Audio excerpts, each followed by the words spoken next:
The night shift. Raj was a young intern at City General Hospital, a vast, old building known for its bustling halls and cold, silent corridors. Due to his low rank, he often found himself scheduled for the night shift, a lonely and eerie time when most of the hospital lay shrouded in silence, save for the occasional patient or nurse walking by.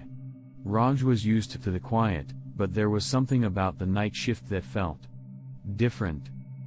One night, as Raj made his rounds through the dimly lit corridors, he passed by the ICU and noticed a figure standing by one of the beds. The figure was a woman, dressed in a white hospital gown, her long black hair hanging loosely over her shoulders. She was facing away from him, her head slightly tilted, as if she were watching over the patient in the bed. Raj stopped in his tracks. He didn't remember seeing anyone scheduled in that bed. He felt a sudden chill but shook it off and approached the woman. "Ma'am, do you need any assistance?" he asked. The woman didn't respond. She continued to stand motionless, her back to him. Raj's heart began to pound as he repeated his question, a little louder this time, but still, she remained silent. Summoning his courage, Raj took a step closer. "Excuse me, are you all right?"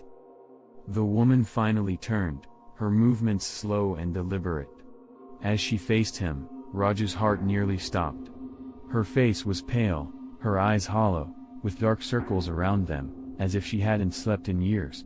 She stared at him with an empty gaze that seemed to pierce through him, chilling him to the bone.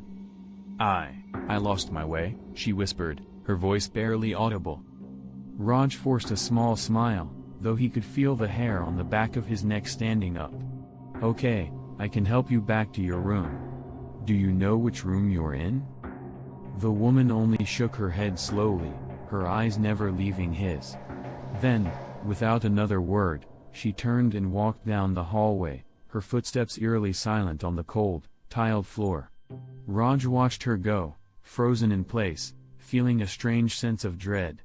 Something about her seemed off, but he couldn't quite place what it was. He finally shook himself out of his trance and began to follow her, but as he rounded the corner, she was gone. Confused, Raj searched the entire floor, checking each room.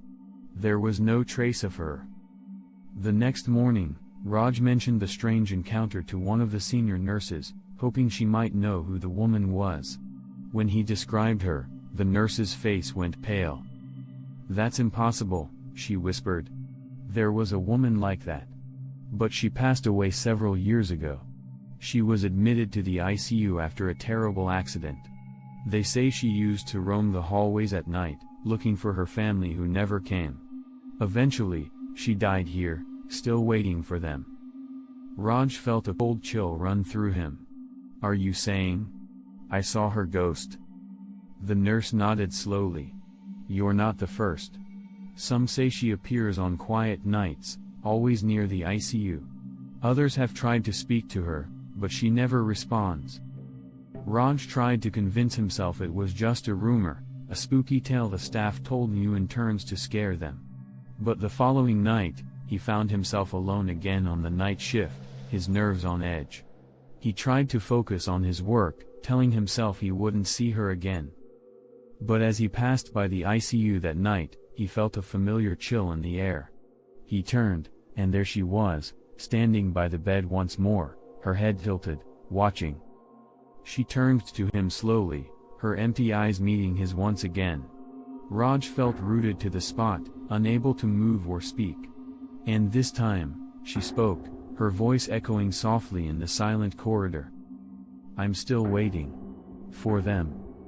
Her gaze drifted past him, down the hallway, as if searching for something, or someone, that would never come.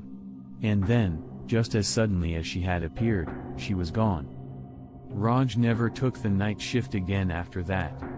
But sometimes, late at night, when the hospital is at its quietest, nurses and doctors swear they can still see the woman in white, standing silently in the ICU, waiting. Always waiting.